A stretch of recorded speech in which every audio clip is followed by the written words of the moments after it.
Do you want to save money at the grocery store, eat more organic, whole foods, cultivate food security, and feel more connected to the earth? If so, then growing your own food is a no-brainer. You wouldn't believe how many people come to me claiming that they can't grow their own food. They think they don't have enough space, that they're too busy, or that they simply don't have what it takes. Perhaps you've fallen for one of these gardening myths. If you think you can't grow food, or if you think the only food that you have access to is what you buy in the grocery store, I have a life-changing webinar that you need to see. It's free and will help you unearth your inner gardener. I've helped thousands of people just like you learn to grow their own food, and I'm speaking from my own experience when I say that with the right knowledge in place, there is no such thing as a black thumb. With this webinar, you can begin making your garden dreams come true and start growing delicious, nutritious food for your family. Just text GARDEN to 44222 or go to iwanttogarden.com and you will receive our free webinar about the 7 key factors you need to know to grow your own food. Remember, that's GARDEN to 44222 or iwanttogarden.com. You're listening to the Urban Farm Podcast, your partner in the Grow Your Own Food revolution. Whether you've just been introduced to urban farming or you're a lifelong advocate, we're sure you'll leave feeling more informed, equipped, and empowered to dig deeper into the soil of your local food economy. With you every step of the way, here's your host, Greg Peterson. Today on the Urban Farm Podcast, we have Katie Hess to talk about a fun new topic for us: blooming into your full potential with the magic of flowers. Katie is a flower alchemist and the founder of LOTUSWEI, one of the world's leading floral apothecaries. After 15 years of independent research of flower and plant-based healing, her flower-powered community is thriving in over 15 countries. Her transformative elixirs have been featured in O, the Oprah Magazine, the New York Times, and the LA Times, among others. A lifelong spiritual seeker, Katie has studied meditation and mindful awareness techniques with several Tibetan Buddhist masters, including the Dalai Lama and the Kamapa, Tibet's next generation leader. She is the author of Flower Revolution, Blooming into Your Full Potential with the Magic of Flowers, and you can discover what your favorite flowers mean about you at LOTUSWEI.com. That's LOTUSWEI.com. Welcome to the show today, Katie. Thank you, Greg. I'm so happy to be here. Oh my gosh, absolutely. So just for full disclosure, Katie and I have been friends for, I'm going to say 15 years. Mm-hmm. Yeah. And we kind of run in the same circles here in Phoenix. And I've been actually wanting to get her on the show for a while, and it just finally happened. So yay. I'm so glad to have you here. So I shared a bit about you. Can you fill in the blanks for us and share more about the path you took to get where you're at now? Yeah. So when I graduated college, I was like many people, like, okay, now what am I really supposed to be doing here? Yeah. And I traveled a lot. I spent years living outside the country. I studied as many forms of natural medicine that I could find. And I ended up running into a teacher from Spain who was an expert in flower essences. Uh-huh. And he said one thing that really just grabbed me. And he said, the power of the potential of these flower essences is that if we could get, say, 3% of the world's population to be using these essences, it would absolutely change the outcome of the future in a really positive way. Wow. And there was something so inspiring in that statement of was when you're young and throughout your whole life, you really just want to make an impact. And the idea that you don't have to get everyone to get to that tipping point, mm-hmm. Just a small amount of people would create that much momentum and ripple effect. Right. Was really exciting to me. So I, studied everything I could from him. I ended up coming back to the States.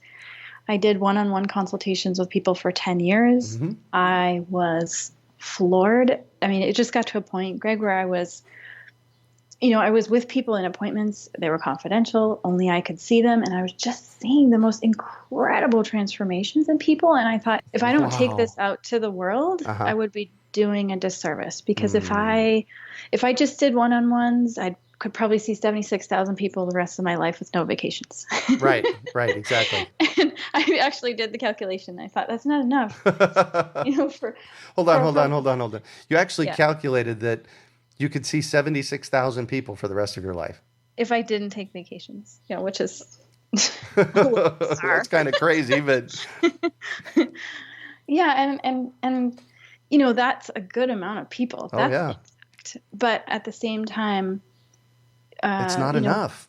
Well, with the rising numbers of people on pharmaceuticals and kids on ADHD medications, and just being in a situation that we can offer alternatives that are extremely effective and very inspiring. That led me in 2010 to come out with a line of products that everyone could use. Things that everybody's looking for: joy and peace and love, those kinds of things. Oh yeah, wow! It's been 7 years now then since you started your line. Yes. How's that going? It has been an amazing ride. Being an entrepreneur is one of the best things I've done for my life. Uh-huh. It is, in some ways it really parallels my spiritual path. I think that, running your own business refines you as a person incredibly. Oh yeah. Right. And this whole notion of just figuring everything out, you have to figure every single thing out, it's really rewarding, really challenging, really fun. Nice. And you're having fun with it. I can tell in your voice.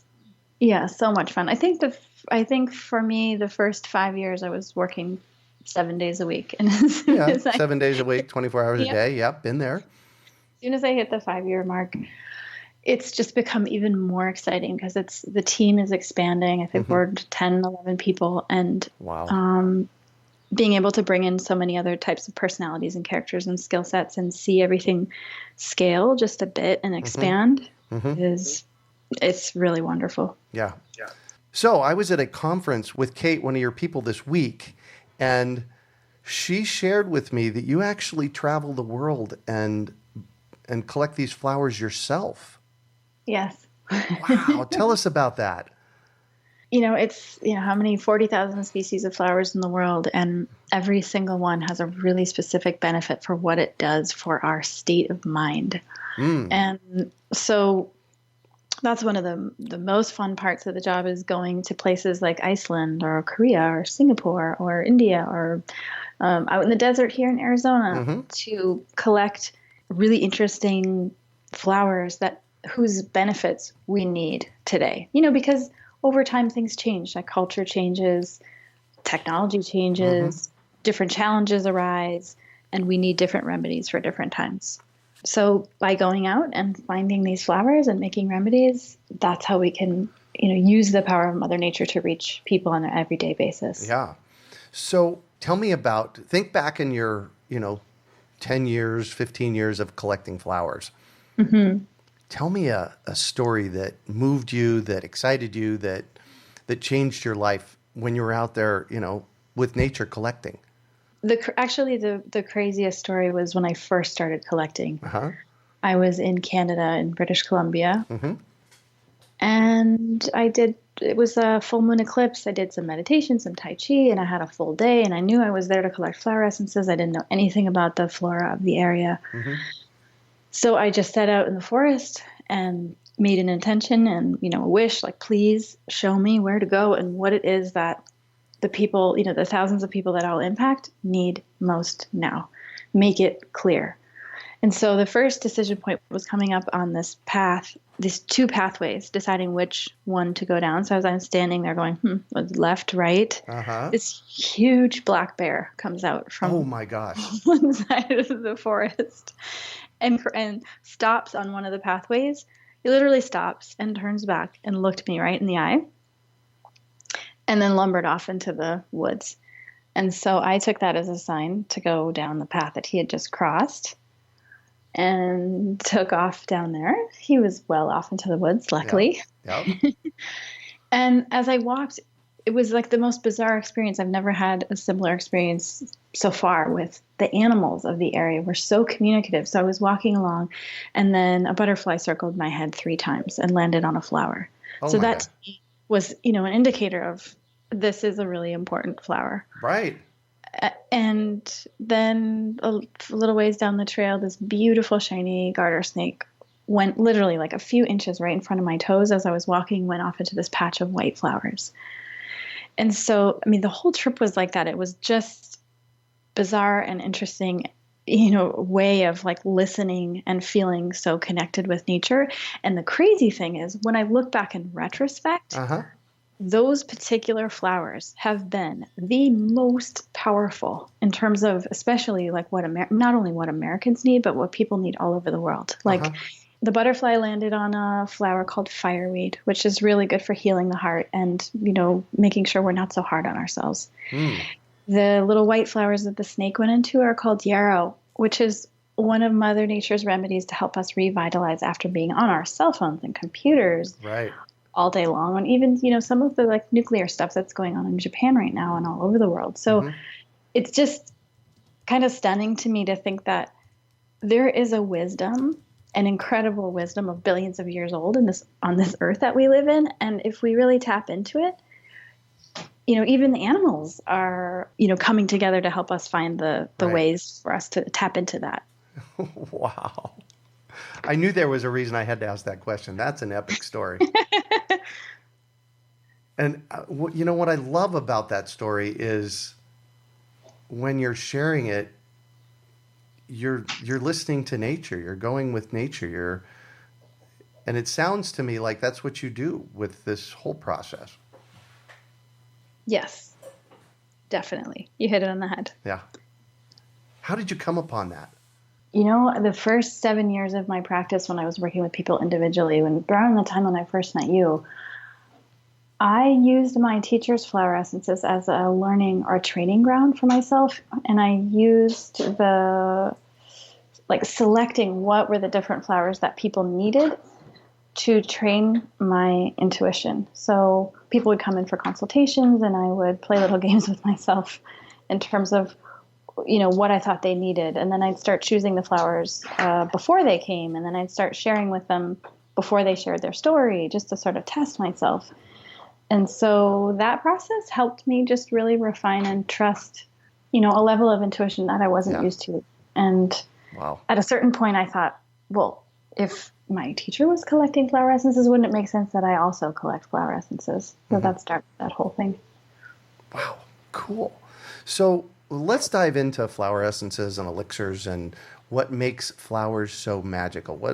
What's there for us?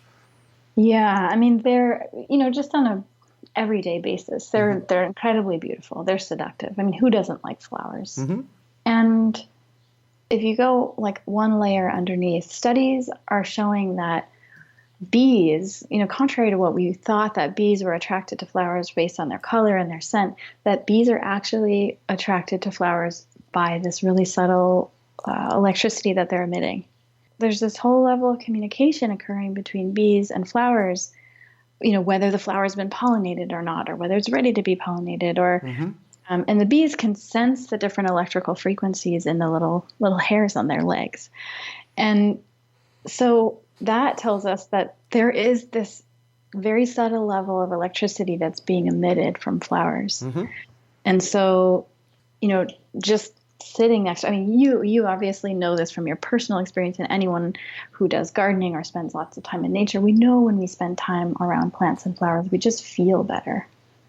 But what I think is so fascinating is that each botanical has this really specific, benefit for us. Some flowers help us heal old father issues. Like, who would guess that? Some flowers help us laugh more immediately. Some help us sleep better. I could use that one. It's like as complex or as simple as you want it to be. Yeah. Wow. So so you collect these flowers and then what? Right. So we do what's called a solar infusion process. So, following the cycles of the moon is typically part of the process, and choosing flowers that are in areas where there are no people or pollutants, or from special gardeners. Okay. Flower at its full bloom point, the most vitality in it. Uh-huh. And then we do what's called the solar infusion process, which is essentially using the light from the sun to transfer that quality of the flower into water. Oh. And, if you've seen any of this, the photography of the scientist, Dr. Emoto from Japan, showing, yes. Water stores energy. Mm-hmm. So water is the medium, and then we add alcohol to preserve that and keep that integrous in the water. And then we do several dilutions, kind of like homeopathy. It's the most bizarre process in that the more dilute the remedy becomes, the less of a physical body remedy it is, and the more of a sort of subtle mind-heart remedy it becomes. Wow. So there's quite a science behind this.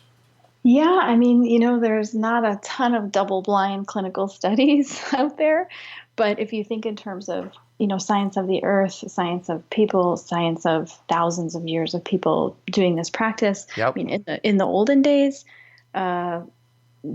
doctors would recommend going out into the wild, looking for a very specific flower, and then you drink the dew from the top of that flower. Oh. As a practice. So that was the old way of collecting them. Luckily, we've moved beyond that. Yeah, and then so when you've actually got this remedy, right, you can put it in your body or on your body, and how it actually works is through your acupuncture meridians. So, this 3,000-year-old system from the Far East of tapping into these meridian lines of subtle electricity in the body. And that's how the essences actually move through your physical form. Mm-hmm. So when you say they travel through your physical form, what does that mean? Yeah, I mean, I tend to think of it like, because people are like, of course, people are like flowers. Okay, they have energy. Okay, but like, how do you get that into a bottle? And then how do I get it into me? So I tend to think of it in terms of metaphors, like, you don't put a hairdryer in your bathtub when you're in it because of the electricity moves very quickly through water. Right. So when you have these more subtle forms of electrical current, which come from the flower, you can call it the life force or the chi of the flower. Right. By introducing that into the water of your own body, right, because we're 75% water. Or more. Or more. That affects how we feel. And so when you think in terms of acupuncture meridians, or you think in terms of you're working at a computer, you're hunched over, you've got a lot of blockages in your shoulders and your neck. So the job of the flower elixirs is to move throughout your body and remove energetic blockages. Wow. What does that mean, actually? What does it mean? Well, yeah, you kind of had me stumped there. It's like, okay, where do I go with that? So on a tangible level, it's like each one of us has a certain amount of human potential, right? And when I do workshops, I'm always like, raise your hand if you think you have just like maxed out, like you've hit the ceiling, you are the best you are ever going to be in your life. No one ever raises their hand, right? Right. Because there is something innate inside each one of us that knows we have this tremendous potential. It's like, wow, if I could just be like a little bit more fearless or a little bit more this or that. And we know that we have that in us. So what the flower elixirs do on a more tangible basis is by shifting your mood, shifting how you feel, bringing in more joy, bringing in more peace, removing static, and really accelerating the speed at which you grow. So it's like a catalyst. It's almost like, if you think in terms of gardening, it's like a fertilizer. It's like like nourishing the soil, right? You speed up that process of bringing out your potential. I'm almost speechless on multiple occasions through this. It's like, because I'm wrapping my head around it and trying to get it as we're talking. And so when I go a little quiet there, that's what's going on for me, because it's like, wow, this is so incredibly cool. And it all makes sense to me. I've been studying permaculture now for 30 years. And when I discovered permaculture 30 years ago, for me, it was wow, how come I haven't been studying this all my life? So I've been immersed in how do we connect with nature for at least, 30, 35, 40 years. Yeah. And this is really a new, all right, now I'm not using the word new like it's new happening nowadays because it's been around for a while, but this is a new way, another way of connecting with nature. Totally. Yeah. And you're right. Most people don't know about it. Yeah. Yet. I mean, it's a little far out there, right? I mean, I think it's just taken our culture time to sort of shift and get to a point where we're open to it. We would, tend to think things are really solid. And then as, our culture has grown and we've studied more about quantum physics and we realize that things really aren't so solid. Right. And also, ironically, Greg, is that technology has helped me explain these things so much better. So like when I say, okay, everyone's got a cell phone. How does your cell phone work? You carry around this little box in your pocket and you're telling me that it emits invisible waves through space. Right, exactly. Miles of distance to some tower, and you could call someone in China if you wanted to. Like that is totally insane, right? I mean, if someone would have told you when you were 7 years old that you'd be doing this, you would have thought they were crazy. I would. So, I mean, we have how many different like invisible waves passing through the room that you're in right now, through your body, from the Wi-Fi, from the tech, right? Yeah. And all these different channels and frequencies and waves, and you could tune into this one or that one, or it's infinite. And so in some ways we understand that there are invisible energies, and we understand that if we're on a computer all day, we're pretty trashed and exhausted by the end of the day. Right. So, okay, I guess it kind of makes sense, right? That plants and flowers that know the precise moment to bloom could also have those kind of emissions that are really healthful for us, right? Yeah. Wow. So how long has this been around? Like when did we discover it? Yeah, it's a great question. I would say thousands of years ago. I mean, Aborigines, you see evidence of it in Himalayas when the yogis would do solitary retreats in caves. They would eat this stuff called chulen, which was like the essence of gemstones and minerals and flowers. You see it in doctors like Paracelsus, in 14th, 16th century Europe. It became a little more formalized in the Western world in the 1940s by a doctor named Dr. Edward Bach. Bach flower remedies. Exactly. He was a allopathic doctor. He got discouraged. He'd studied homeopathy. He got discouraged. And then he just went out into his garden and said, wow, there's a lot of answers out here with the flowers. And so what we're really trying to do, or what, my team and I are really trying to do these days is just spread that message a little bit wider than the small niche that it's been in. Yeah. Well, so I think it's time, Yeah.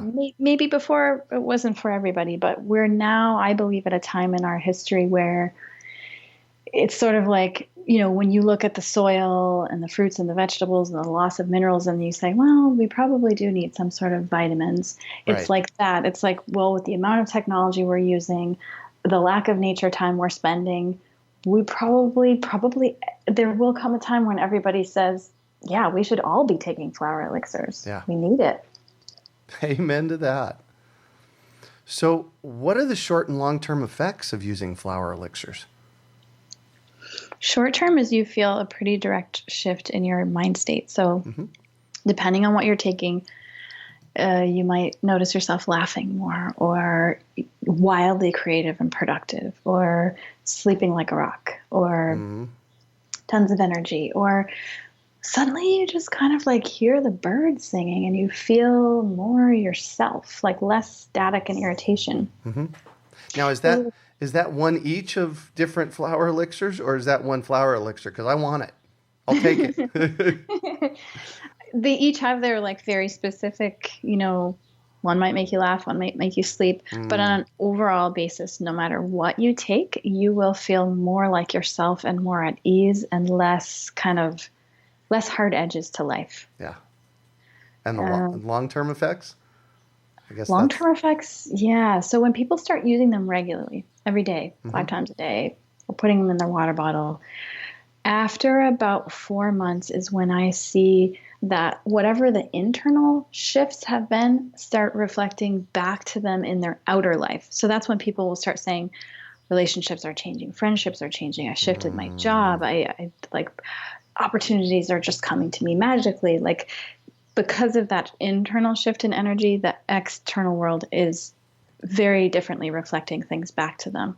And if you want to take it a step further, it helps us, it speeds up our personal growth and potential, and it quiets down anything that's not us. Like, when you get into your 30s and you start saying, wow, I sound just like my mom, I sound just like my dad. Uh-huh. It really brings to the surface who you are versus, your 8 generations back of your grandparents and all of that stuff, patterning.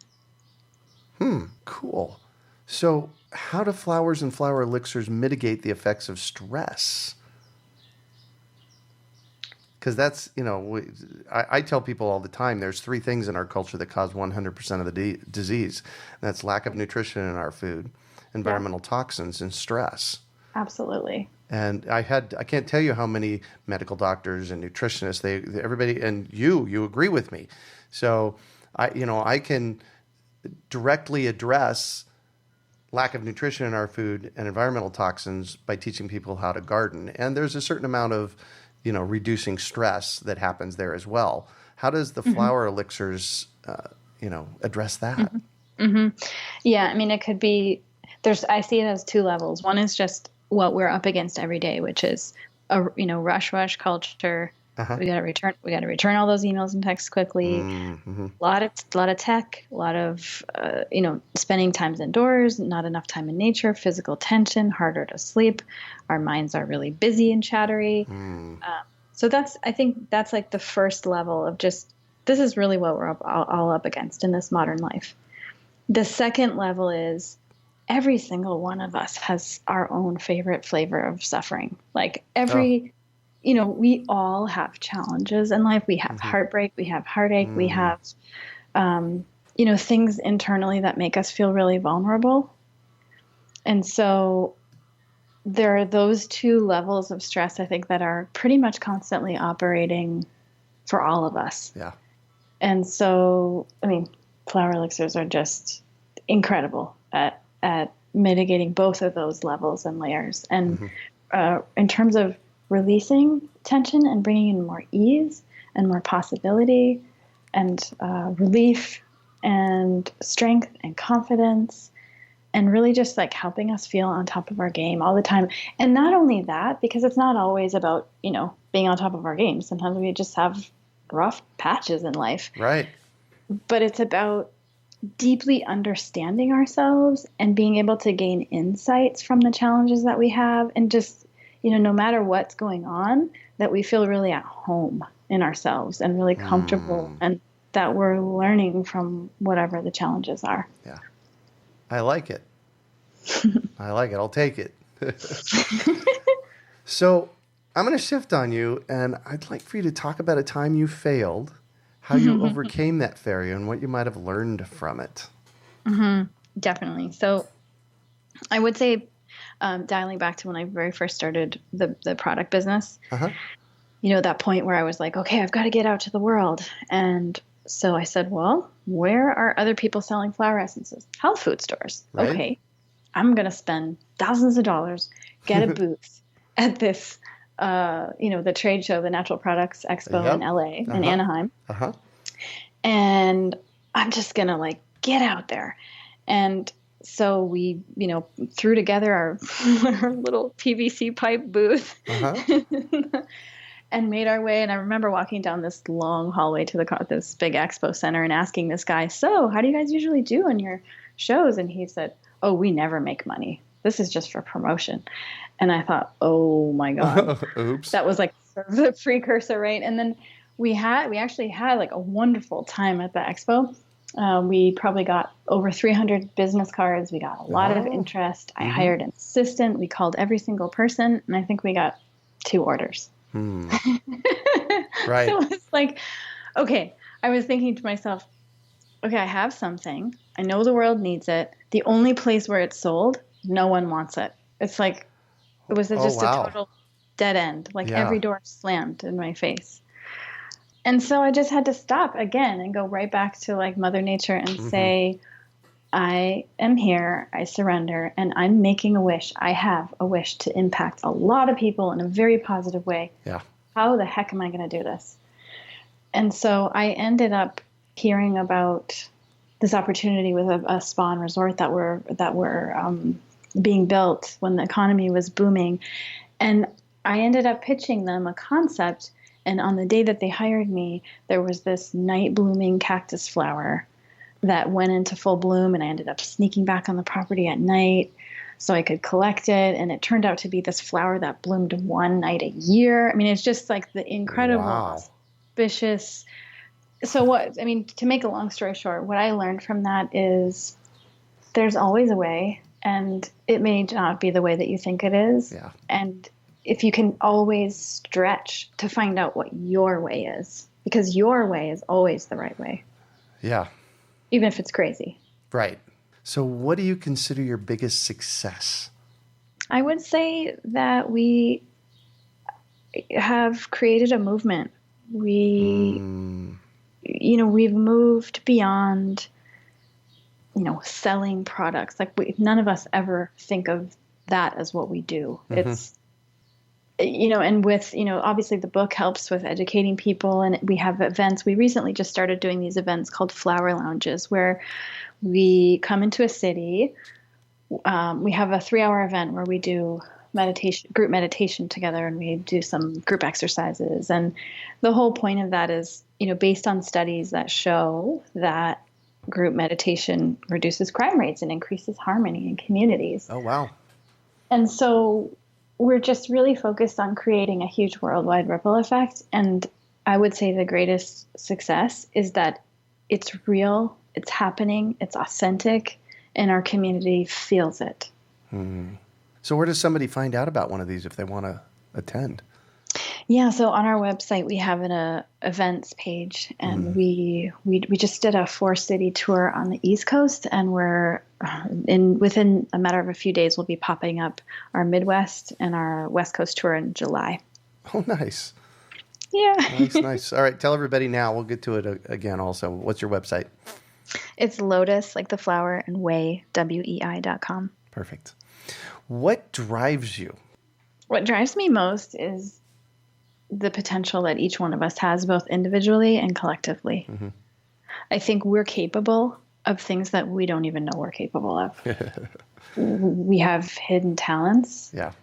We have, it's like that, it's kind of like that old Einstein quote that you can't solve a problem with the same mind that created it. Yep. I think there is a vast potential in each one of us that we don't even know about yet. That's just waiting to be tapped, as well as the potential of us coming together in groups collectively to make really big, badass, positive stuff happen. Badass, positive stuff. Wouldn't have imagined that coming out of your mouth, but love it. Love it. So I'm all about education, and I have to know, is there a book that's been influential for you in this process in your life? I love anything written by a teacher named Chogyam Trungpa. He was a Tibetan meditation master who came from Tibet and went to Scotland and ended up in the United States. And the title that comes to mind, he has a book called Spiritual Materialism. But basically anything by him is phenomenal in terms of the power of being authentic and vulnerable and real and honest with yourself, and the transformative power of being aware of all of those things that are going on inside of us. Nice. So what one final piece of advice do you have for our listeners? The thing that I see, honestly, coming up more and more in culture is like I was saying, this idea of being vulnerable and being open and being able to really look at what's going on inside of ourselves. Life is crazy for all of us. We all have so much going on, and we all have so much potential. And Mother Nature is there with the tools to help support us through it and help speed up the good and help dissolve the uncomfortable. That, whether for you it's gardening or for spending more time in nature, sitting under a tree, or if it's trying flower elixirs, that really, if we choose to tap into Mother Nature, there is so much full-on support there. Yeah. Well, amen to that. Well, thank you so much for joining us on the show and sharing your experience with us today, Katie. It has been a treat getting to chat with you. You too, Greg. I'm so happy with everything that you've created. It's a joy to be a part of it. Well, thank you. Thank you. So how can our listeners get a hold of you? Talk a little bit about your website and what you have to offer on your website. Yep. So LOTUSWEI, LOTUSWEI.com. You can find out about events in our community, flower elixirs. We have a flower evolution program where we have a special elixirs each month that we've just collected recently from different parts of the world. We are heavily active on social media, especially Instagram and Facebook, and we love communicating with our community. There's also a quiz on the homepage, so if you're interested in just exploring, what does it mean if you're attracted to certain flowers? There are 24 different flowers on our homepage. You choose the 3 you're most attracted to, and it gives you about a 9 or 10 paragraph report about what it means about your state of mind right now. Wow. People get sort of like, whoa, freaked out because it's very, very accurate. Oh, all right, cool. Cool. So that's LOTUSWEI, LOTUSWEI.com. You can also find show notes from today's podcast at urbanfarm.org/lotus. Well, that's it for today. Thanks for joining us on the Urban Farm Podcast. All right, we're good. Thank you. Good job. Do you want to save money at the grocery store? Eat more organic, whole foods? Cultivate food security and feel more connected to the earth? If so, then growing your own food is a no-brainer. You wouldn't believe how many people come to me claiming that they can't grow their own food. They think they don't have enough space, that they're too busy, or that they simply don't have what it takes. Perhaps you've fallen for one of these gardening myths. If you think you can't grow food, or if you think the only food that you have access to is what you buy in the grocery store, I have a life-changing webinar that you need to see. It's free and will help you unearth your inner gardener.